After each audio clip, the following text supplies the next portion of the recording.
All right, so I am back, and I believe we have a caller with us. Caller, are you there? Yes, I am. All right, and this is Rosalyn Bown from Ghost Hunters Academy, Vera's fellow cadet. Hello. How you guys doing? Hey, Vera. How you doing? Good. How are you? Good. I'm excited to come on and talk ghosts with you. So now the plot has thickened. Now we can get down to the nitty-gritty and get some of the dirt on Vera. I've got some dirt for you. That's all we want. That's all we really care about. Listen close, because this is good. No, it's actually not dirt, but I was listening earlier while I was waiting to come on, and I heard you ask Vera about personal experiences, and I thought of one that she might have forgotten. When we were at Trans-Allegheny Lunatic Asylum in West Virginia, it was early in the production, and we were doing the walkthrough tour that you usually see at the beginning of like a Ghost Hunter show, where they walk through with the clients and they sort of talk about what claims the clients have in each of the areas. And we were in this one hallway on the first floor, and it was actually kind of between takes. So the cameraman and the producer were sort of gathered down one end, and they were talking about setting up the next shot, et cetera, et cetera. So no one was really filming us at the time. And Vera and I both, which made it much more compelling because two people witnessed it, we saw this tall shadow cross across the end of the hallway that we were all standing in. And no one was moving. No one was in a position to have cast that light naturally. I mean, we really looked at this and tried to figure out what could have caused it. We could find no reasonable explanation for it. And the worst part is we had probably 5 or 6 cameras there with us, and none of them caught it on film.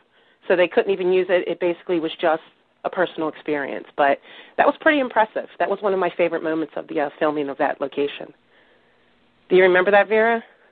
Yes, of course. And it was weird because nobody else saw it but just the two of us. Yes. And at first, when I first saw that, I looked around because, I always second guess myself every time. Like a good skeptic. And I'm just looking around to see, did anybody else see that? And then you saw me looking, and then you said, did you see that too? Yes. That was amazing. So, it just, like I said, it was really ironic that we had all of those cameras around.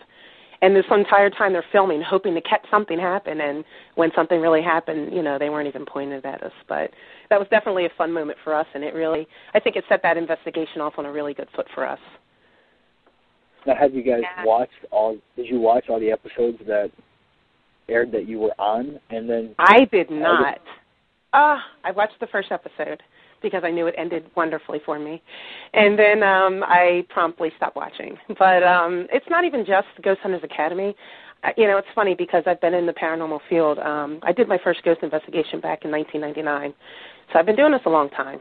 And I used to watch the ghost hunting shows back in the early days when there were just a few of them. And, it was what everyone did. But honestly, I don't watch much TV. And it's nothing against ghost shows, because I'm interested obviously in the topic, but I just don't watch TV in general. So all the shows people are talking about, I probably haven't seen. Ghost Hunters Academy in particular, I hadn't even seen the first season when I was actually approached about coming onto the show. So for me, it's I just don't watch TV in general. Did you watch it, Vera? I watched most of them. Yeah. Did you?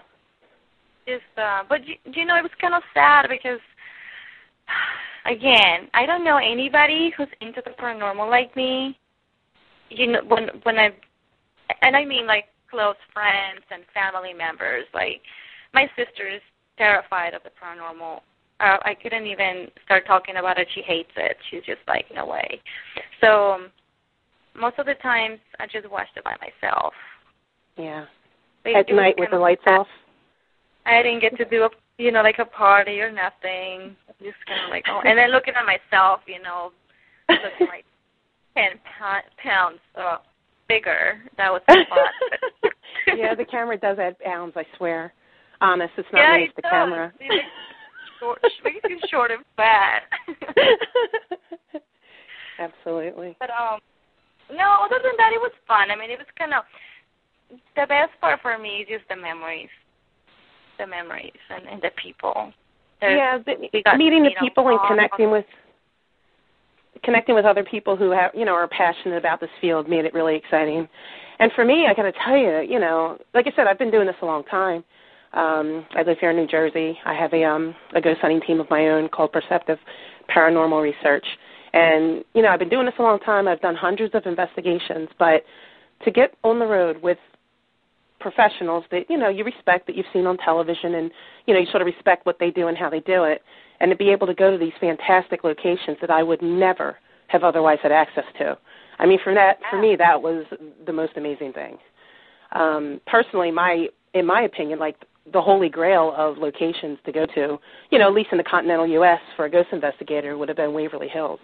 I mean, that's a place that I've always wanted to go to and never thought I'd make it to. And when I heard we were going there, I just, I was so excited. It was really a really fun place to go. It was. And the other place... no, sorry, go ahead. I'm sorry. And the other place that I really enjoyed, as much as I was excited about going to Waverly Hills, just based on reputation and, things that you hear about it, but the place I think I actually enjoyed investigating the most was the Mark Twain House up in Connecticut.